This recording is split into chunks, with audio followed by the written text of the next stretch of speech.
Paano 'pag gumagawa kayo ng mga sexy na scenes? Paano ang preparation do'n? Paano yung limitation?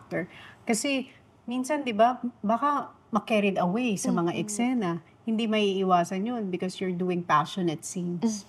Nung unang movie ko, nasa isip ko, basta galaw-galaw ka lang diyan mas maano mo lang sa face mo na kunwari feel na feel mo yung eksena, go mo lang. But right now na medyo nag-widen yung understanding ko sa pag-a-acting and patagal ng patagal dun ko nare-realize na nakaka-drain talaga siya, nakaka-drain na maghubad ka, but still kahit may plaster, kahit man minsan may double, yung point of view pa lang na while doing it, kailangan mentally prepared ka na yung co-actor mo, comfortable kayo sa isa't isa, and minsan nasi-stress din yung mga partners mo na kasi Hey there, just a quick reminder, don't forget to like, follow, and